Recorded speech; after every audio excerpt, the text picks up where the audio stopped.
My husband Alan and I love to travel, but we're very cheap. So we discovered the best way to have our escapes around the world is through house sitting. And this is basically where we go to some stranger's house, we move into their house, we take care of their dog, maybe take them for a walk in the morning, and then we have the rest of the day to explore. And we have been house sitters in Australia, Luxembourg, Japan, France, everywhere around the world, and even Springfield, Missouri as house sitters. So that's quite the escape. And in this, I have on a website. So every morning I get about 10 or 15 notices of new people that want house sitters to come to their house. And this morning I'm looking, and there's a woman named Wendy. She's in Portugal, and she's going to take some puppies to London to sell them. And she wants someone to stay at their house to take care of the other animals that she has. And she says, I live in a medieval city right next to a castle, and it's lovely. Now, we've never been to Portugal. I like castles. So I send her an email, and I say, hey, we're ready, we can do it. Now, Wendy emails back in 10 minutes, and she says, great, you guys are perfect. She tells us the date and the time and the location where we should get off the train, and she's going to meet us. And then she says, after this email, I won't be able to communicate with you until I see you face to face.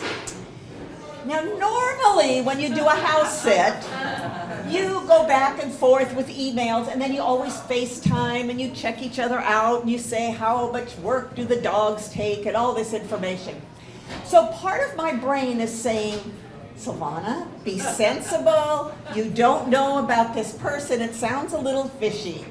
Then the other part of my brain is like a cheesy motivational poster that says, take a risk, live your life to the fullest. 3 weeks later, we're in Portugal. We get off the train, and we are in the middle of nowhere.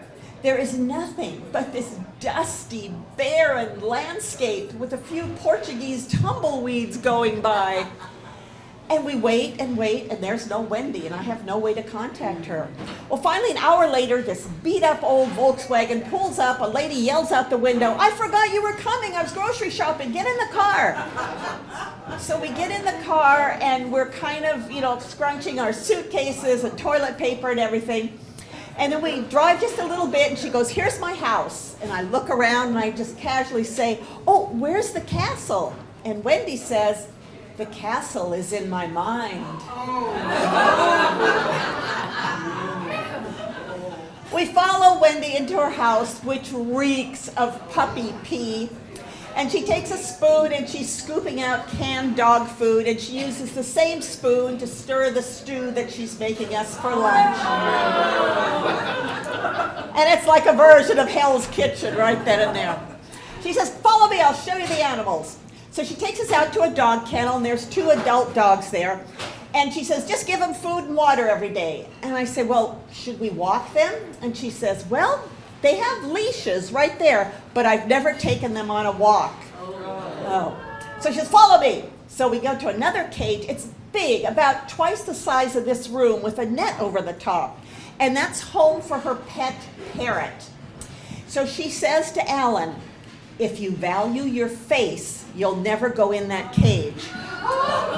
The parrot despises men and barely tolerates women. So she gives Alan a shelled peanut, tells him to go on the outside to the far end of the cage and kind of wiggle this little peanut, which then the parrot would go and grab the peanut, because that distracts the parrot. So Wendy and I would open the gate, and she showed me how to race into the other side, quickly put food and water out, and race back out before the parrot came to attack us. And so I said, just casually, have you ever considered putting the food and water right here by the gate? And she says, oh no, he only wants it on the other side of the cage. So the parrot had the last say. Well, then Wendy, she starts putting her 4 puppies in the back of her car, and then she starts driving away. And as she's driving, she leans out the window and says, the main thing is that you get Randy to walk again before I come back. So I am chasing her, saying, stop, Wendy, what are you talking about? And she says, Randy was fine until last week, and now he stopped walking. And this is Randy the rooster. So then she just speeds off and she's yelling, "Get him walking before I come back." And Alan and I, we're looking at each other. We're already in a state of shock. And Alan says, "Well, let's at least find Randy the rooster." We look around and we find a rooster sitting in this pile of dusty dirt and all his poop, and there's flies all around. And Alan lifts him up just to see what will happen and kind of puts him on the ground, but Randy's legs just hang limp. So Alan says, "I think he needs aquatic therapy." Yes, my husband has turned into a rooster rehabilitation specialist. So we get a big tub, and Alan puts Randy in the tub, and we're hoping that his little legs would, kind of wiggle, but he just sinks. So Alan holds him up and says to me, "I think you need to massage his legs." And so I am massaging these scrawny, scaly legs up and down. And for the next week, twice a day, we put Randy in the tub, I massage his legs, but there's no improvement. And I'm really worried because, for one, we want to do a good job, and we have grown attached to Randy the rooster. And plus, when you're a house sitter, afterwards, the people evaluate you. And hey, we have all 5-star reviews, and I didn't want Wendy to give us 1 star and say they didn't get my rooster to walk again. So we were invested.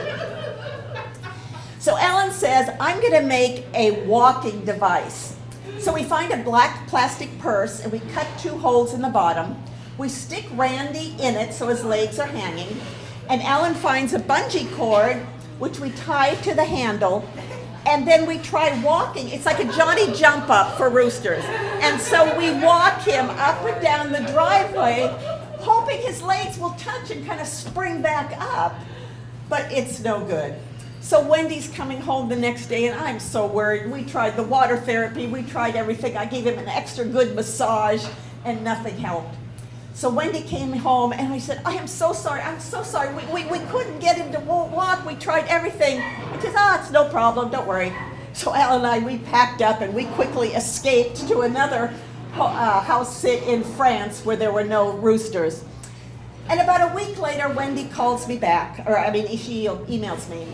And she said, I finally took Randy to the vet.